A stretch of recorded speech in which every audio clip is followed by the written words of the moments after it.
Hello, people. Mm-hmm. First cup of the day for me. It's early. Wednesday, let me make sure now. Wednesday the 5th of October. A little bit of an update on some things, a few things I want to try to remember to share. First thing is, folks at Pump Records, Stan Balco of Pump Records, your package finally arrived. I imagine it was a while ago that you sent it, and it was damaged. It's like for some reason, you know, somebody thinks they need to try to see what's in the package. That's what it looked like. I will be reviewing these, but I just got them, okay? And so it's too soon. I just barely scratched the surface on any of these, you know. You're quite prolific as Howlin' the typewriter and your label. I can say that right away, that just impresses me that, you know, you find the capital and obviously enough interest to put out so much music, and you put out a lot. You know, it's that is impressive to me. Okay, it really is. I want to share with you folks that, well, not share, but to say that this Friday is the first Friday of October, and so we get to have another Bandcamp Friday. I'm not going to put out anything new because I have a lot of material on my Bandcamp site, and I know that a lot of you haven't listened to any of it, maybe some of it, but I'd like to encourage folks to just buy a digital download. And for you guys that like Future Still, my album 2020, which came out in 2020, it was, you know, and then everything went belly up. I really like that album a lot. And here is let me just play a quick one from it as I talk here. Yeah, see, this is relaxing. This particular piece here, which I call Tame, I also had the Charlie Friedman exhibit do a version of it with the 60 guitars and mandolins. I don't know that I got a copy of it recorded though. But please, not just me, but the Bandcamp Friday really makes a difference. And I ain't gonna lie, I'm just like everybody else. I need help financially. You know, I'm just don't feel like hustling, always worried about making money. But the music is there, and you can have it. You can a few bucks from every person would be helpful. So thank you. Please do. Friday, Bandcamp Friday.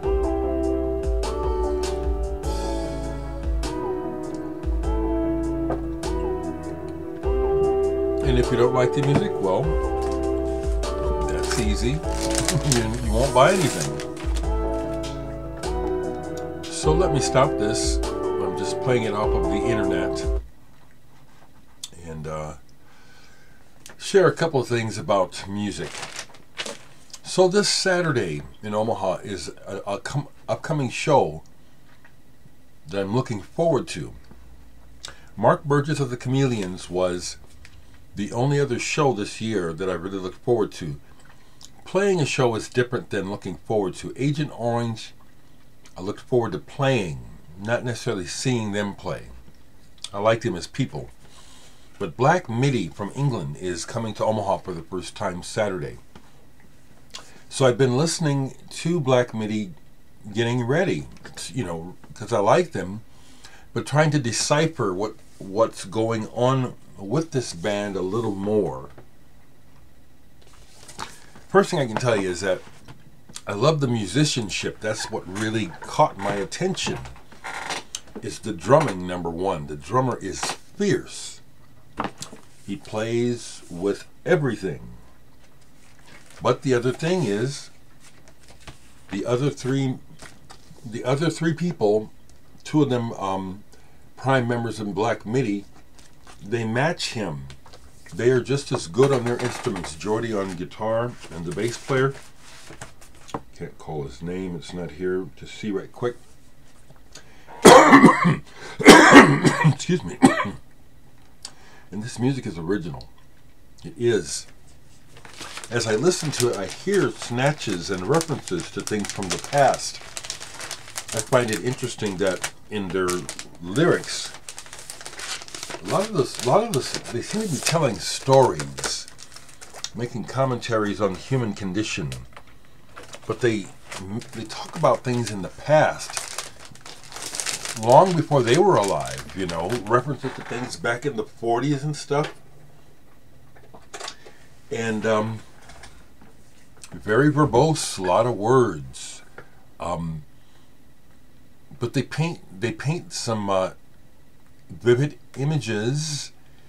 Some things do seem to actually be a narrative of a story. I think they're very good, and they're young. They remind me of how I was experiencing young music when I was that age, that things were exciting and all kinds of stuff was going on. This is their latest album, Hellfire, and I listened to this real deeply, and this is really good. The words are very interesting, actually. The last song, 27 Questions, I thought, well, the 27 questions. I mean, the way that they set it up, it seems to be a commentary on life and death, seemingly, and about that's philosophical, because the questions that they put in the song are those nerdy kind of questions that I find myself asking and pondering. Let me see if I can get this one. Of course, there's a thing about, is there such a thing as universal truth? Oh, where is that one? Yeah. Is it only black you see when you join the deceased? That's something I think about. You know, it's like, if you pass, so when you die, if you don't, well, when you die, other than the fact that, like, maybe you die in a real obvious way in an accident or something like that. But if you pass away in your sleep, do you even know that you're dying, that you're dead? It's like, does the dream just dissipate into blackness, or do you possibly wake up as another person, or who knows? But Black Midi is really good, especially musically. The voice, Jordy's voice, is an acquired taste, and after a while I'm kind of like tired of it. But like I said, my primary focus in music is the music, which is one of the other things I have to say, Stan, that I know you keep this in mind when I review your stuff, because what really attracts me is the musical setting. And oftentimes the vocals will be off-putting. I'm just being honest, okay? So keep that in mind. I am very thankful. I had a friend over who I don't see often. He stopped by and spent most of the day with me on Monday. Frank. He doesn't watch my videos. Frank is a good friend. We're very different, but we're very honest to each other. And that's what I need, and we have a real love and respect for each other, but we're very different. So I find Frank's company very enjoyable for a time, and then it's time for us to go. You know, it's time to leave. You know, but we played a bunch of music, and that's what we share, is an interest in music and culture also. And we're both retired. He's a little bit older than me, and I was talking about, hey, Terry, thanks for the t-shirt if you see this. I was saying how I really enjoy having a lot of free time to do whatever I want or nothing.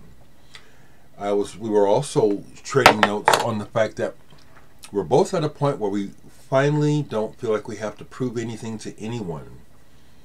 Not even ourselves. When I set up a goal for myself, that's one where it's like, okay, let me see if I can do this. But it's like, I'm at a point where it's like, it's okay for me to just live and enjoy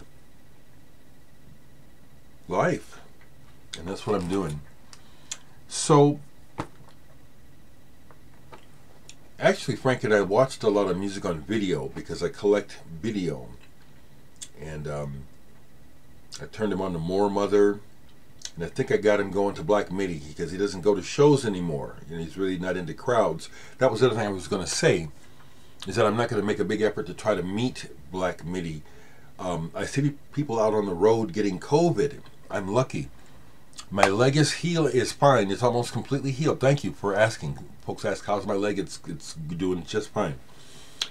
But I dodged a bullet. I didn't get COVID. I need this fourth or fifth booster. I guess I need it. I'm hesitant. I don't like the physical effect.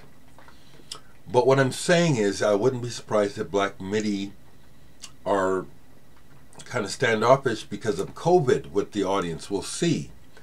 I'd love to talk shop with them about their chops, about because they're a new young band, but they play and a lot of oldness comes through. I heard this one solo that Jordy played at Nebworth, I think, or Glastonbury, and it's freaking, he's dialing up Jimi Hendrix with his young behind. And I thought to myself, that is very cool. And doing it with real grit. You know what I'm saying? Not phony. It was awesome. So I'm looking forward to Black Midi, and that was playing these two albums of theirs. I also have Cavalcade. I might play that today. But some other records that got played because, again, like I said, I'm very thankful that I can just sit around and play records if that's what I want to do. Hadn't played this forever. Played this all the way through yesterday. Yes, Time and a Word. And what a quilt patchwork of an album. There's parts of this that are very pretentious. Where they're using they're using that old Western theme. Is it on No Opportunity Necessary? I can hear, even Bill Bruford has made comments about it, quite honestly admitting that, yeah, we would just throw anything into the pot and to see if it worked. So there's points that are slightly cringy on, like that to me is cringy on here. Some of the poetry by John Anderson is like, ugh. But overall, it's like these guys were trying to find a new voice in music, in rock music, and they did. So it's more good than bad, but this is like, boy, you can really tell. This is trying to figure out what the hell they're doing. Played two sides of this because it's like it came out and then it got completely forgotten. It's like you don't hear nothing about this now. It just came out this year. Radiohead members, new project, The Smile, A Light for Attracting Attention. You don't hear nothing about this. Nothing. And this is good. It's a thinking person's album. Yeah. It's kind of morose in a lot of ways. There is a song in here where they kind of punk out to show like, yeah, we can rock. But overall, it's the word that is in my head today is ponderous. It's a thinking record. but it's also a feeling record. I pick up a lot of sadness. I don't know if that's what it is, but a lot of music sounds sad to me. Started work on a new piece based on some sampling of Boris, actually. And I'll just go ahead and say it. I just decided I wanted to do something with a sample, but a long tone.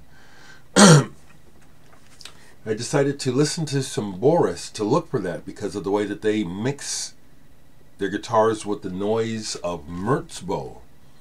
And I found a real nice tone on here to start a piece with. Noise. So that's out, and the main reason I played this was looking for sounds, and I found one. I do really like Boris, and I love the fact that they've been so, on this latest tour, they have been so public in social media, posting every day, selfies and stuff, and where they're playing. I like that. Here's one I thought might be one that's going to get sold, but it's not. And I'm glad I played it to find out. Nevermen. This is a black vinyl version. Of course, there's a color version of this. This is the cat from TV on the radio, Tunde Adepempe, along with Adam Drucker, Mike Patton, of course you know who he is, and Keith Tyson. I love the graphics. I love the packaging. Ipecac, Mike Patton, he invested well with the money he made in Faith No More. So this is, I can't tell you what it's about. I love this art. It's kind of, you know, it's interesting, but it's also kind of, you see what I'm saying?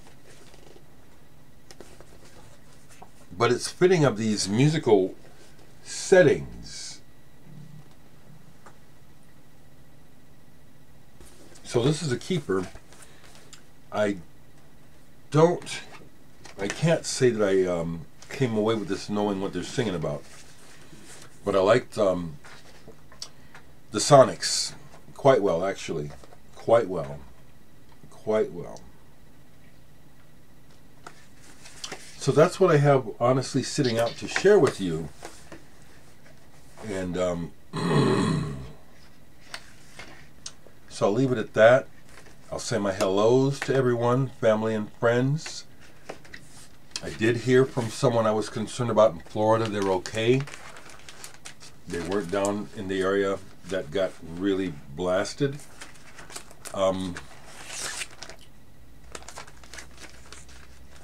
But Florida is on my mind.